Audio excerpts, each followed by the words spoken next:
so we have to come back. So I was blessed doing that for her.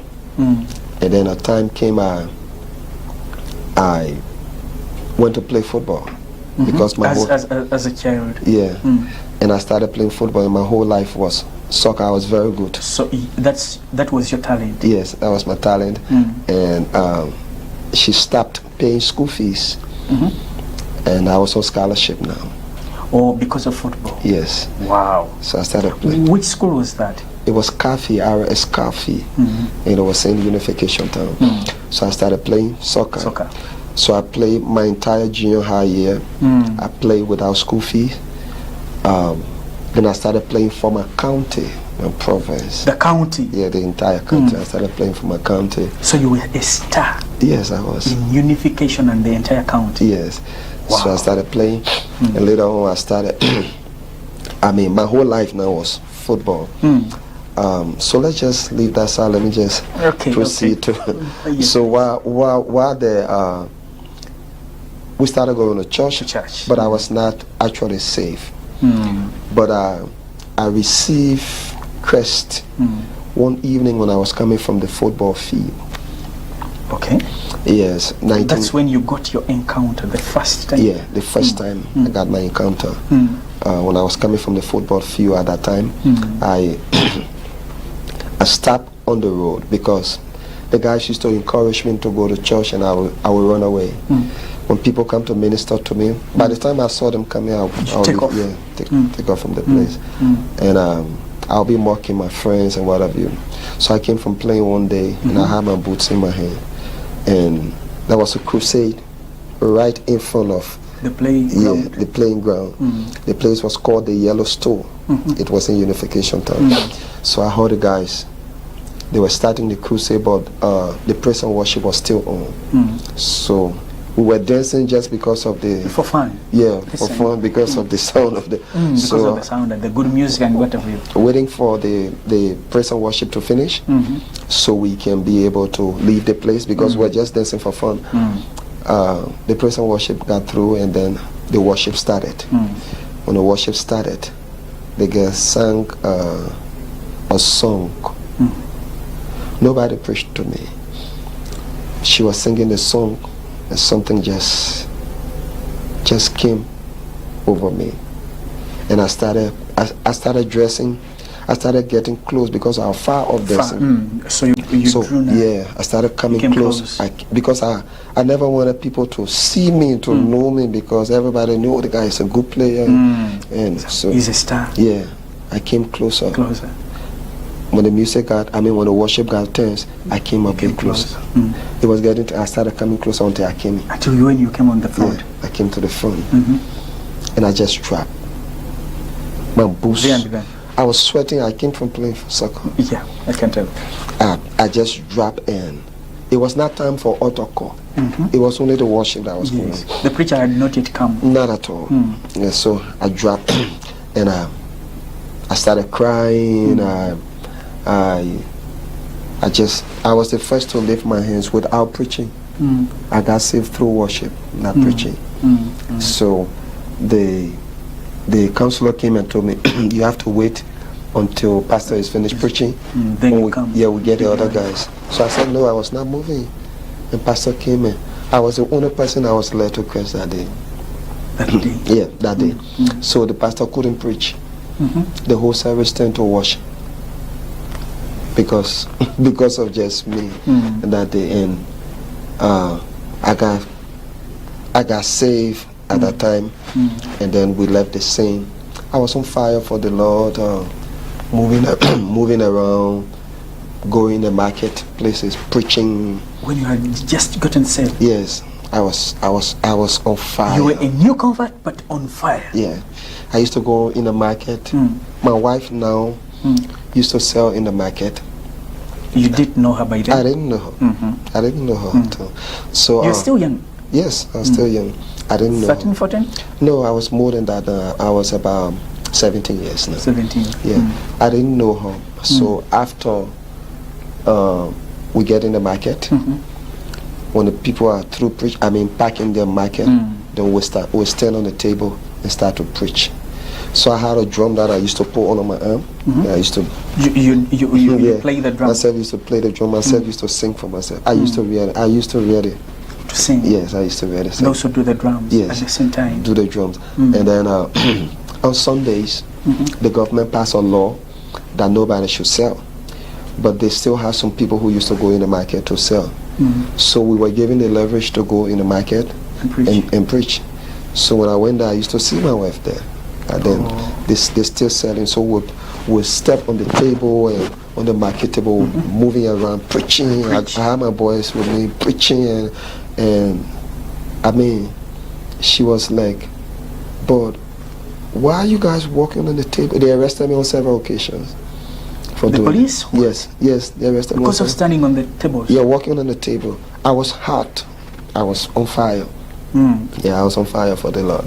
And after a certain time, the people got accustomed to it. And I mean, I started going around, going to schools. Even in my school, at that time I graduated from Carfield now. I had another scholarship to go to a school called R.C. Lawson Institute. That was the high school. I was playing for the school also on scholarship. I was there. Playing football? Yeah, I was not paying school fees. And so I was there, and after a certain time I was on fire. But after a time I fell short. I fell again, and I went back. You backslid? Yes. I went back, and I was like, I mean, things became so bad with me. And that was 1989. It was the year that I graduated from high school. By the time I graduated from the high school, it was the same 1989. And then I've fallen short already. I've backslided. And the war came. Our civil war. In Liberia? Yes. The war came. When the war came, it was tough. Really tough. You were around 17, 18? Yeah, I was around that. And the war came, it was so tough. Really tough. So, 89, the war entered 1990. And the whole place was messed up. Really messed up. There was fighting with factions, people on the other side, and the country was divided into 2 or 3. So those of us who remained on the other side, we got cut off, and those who remained in town in Morovia, they were in another place. So anybody who's coming from our side, you are considered a rebel. Yeah, not a rebel, an enemy. Definitely. Yeah, and anybody who's crossing from the other side to come to us is an enemy. And then the war turned really bad. And within that time, we maneuver, we struggle. We used to go in the bush, and we ate leaves. Leaves of different plants? Yes, we ate leaves to survive. There was no food? No. So I got missing. From home? Yeah, because we had to go in the morning to look for cassava to bring home. So when the war intensified in 1991, the other faction of the country, captured where we were. So when they captured the place, everyone they saw, because no men could come out, only women were coming out to fetch food. So every man they saw, you are either an enemy or maybe a soldier or someone that's a charge, because everybody, as a man, you needed to hide yourself. So they started looking for men, old men, young men. Old men and also boys? Yes. And you know my age at that time. Yeah. So you're becoming a man. Yeah. They arrested all the old men and young men and took us from the town. They also arrested you? Yes. They arrested me, took me from there. Remember, at that time I've backslided. Yes, you don't have that relationship now. Yeah. You had backslid. Yes. So I was arrested along with the others, and then they brought us to town. carry us in town. And the other fraction of the country? Yes, in the city now. Because we were not in the city. We were to the airport way. And the airport is further from the city. So that side was on the other side and the city was on the other side. So they carry us in town and put us in prison. Prison? Yes. About 3,000 people were in prison. Oh God. And I was there. Among the 3,000? Yes. And I regretted why I backslided. So we were there for 2 weeks. 2 weeks in that prison? Yeah, no food. No food? Yeah, they used to bring gari, farina. They would soak it with the seawater because it had salt, because you couldn't even find water. So we put our hands to the gate and they will put the porridge? Yeah, they will put the farina in your hands. When they get in your hands, you eat and drink some water and you're all right for that day. And they did that for several months. So it didn't take long. After 2 months, cholera broke up. Yeah, there was a pandemic. Bad disease. Yeah, it's called cholera. It's a pandemic. It broke up and people started getting sick. Some people started dying in the place. And I was in a cell that was called 4A. And people started dying, what have you. So no cure. So then I started having devotion. In prison? Yes. How did you get? How did you start again? Because I remember when I was on fire. Some of the guys that were in prison, by the time they saw me in prison, they started calling me pastor because I preached to them before we were outside. But they didn't know that. And they knew the common cause as to why you guys were arrested. Yes. And amongst them, they knew that I was a different person. Yes. Yeah. So I started having devotion in my cell, and people started coming little by little. When I look, my cell started getting full. So I told them to stay. I was going from cell to cell. I have time to, and I started getting strong again. Gaining the confidence and also that fire. My hair was growing again. Yeah. My hair was growing again. I started praying, and people started getting delivered in the prison. Yeah, in the prison. Yeah, they were not carrying people to hospitals again. So by the time someone is sick, the first person they will call is you. Yeah. They will call him. Yeah, call the pastor. They will call him. Nobody called me. They used to call you pastor. Yes, call pastor. I was not ordained. I was not nobody. But I mean, because of what God was doing through me, so I started going around in the various cells, having prayer time with the inmates. So the guys that took care of the prison compound, it was a help to them. So they brought us. I mean, they brought us outside one day and gathered the 3,000. I think it was 2,007 now because some people died. Some people died. Yeah. So they stood us up and they said, you have to appoint a leader amongst you. Yeah. So everybody just ran to me and they lifted me and said, he will be our leader. Your fellow inmates? Yes. They appointed you as a leader? He said, pastor will be our leader. Pastor will be our leader. So I was there and stayed there for 9 months. I thought the 8th month, the 10th month, I thought I would have been released. I was hopeful. I was always hopeful. But that month will pass. Nothing will happen. We're hoping for the 11th month, it passed, nothing happened. Hoping for the 12th month, it passed, nothing happened. Let me ask something. So, in this period of time, the war was still continuing? Yes. It was still ongoing? It was ongoing. People were dying there. Everywhere. People were dying or were in prison. So, am I right to say that maybe God took you there into prison to save your life? I'm sure that's what he did. You know, he got his will, his divine and his purpose. Definitely. And his ways are not our ways. Sometimes when he's trying to preserve you or save you some things, Sometimes it look harmful to you. Sometimes it look like you are in an unpleasant place. But God does that, to preserve you. Some places He can take you from.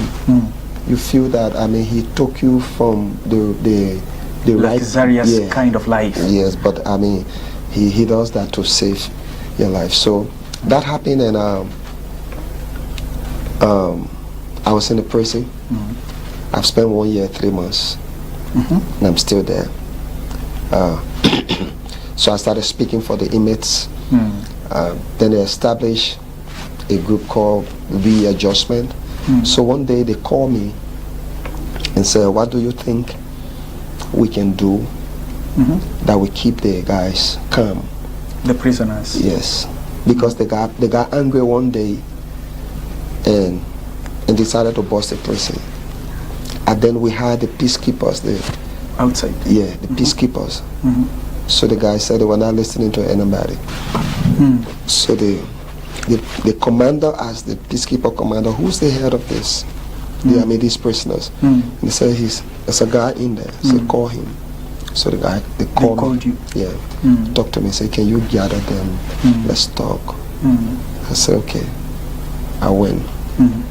It was the first time I felt real leadership. I gathered them.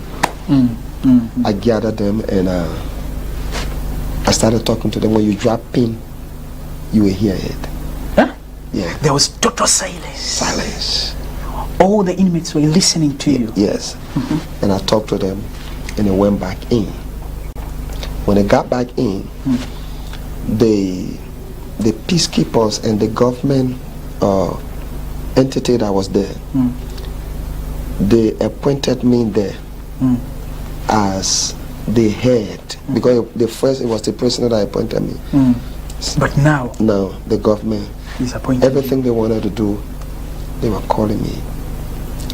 I was the one doing it. So for us to proceed, maybe we can just take a break and I will tell you. Yes, but before we take a break, someone could be there right watching us. Okay. And maybe he or she backslid. What word of encouragement can you give to that person? Well, I feel that the hand of God is still upon a man or a woman whom He has called, irrespective of where you've backsliding. God will carry you through some stuff, because when you leave His presence, you will go through some things. But that seed of God is still in you. Yeah. And people get saved different ways. Some people get saved from accidents. Some people get saved from sicknesses. Some people get saved, like me, from prison. I've rededicated my life because of where I was. So it doesn't matter whether you backslided, but that seed is still in you. And if you can just rededicate your life, God can pick you up higher again. Thank you so much, Papa. And we are actually really blessed, and I believe that even our viewers have been blessed. We thank you so much. And actually, I'm promising our viewers that tomorrow we are continuing with the man of God, and I believe you are going to be blessed. May you stay with the blessing of God in Jesus' mighty name. See you tomorrow. Shalom.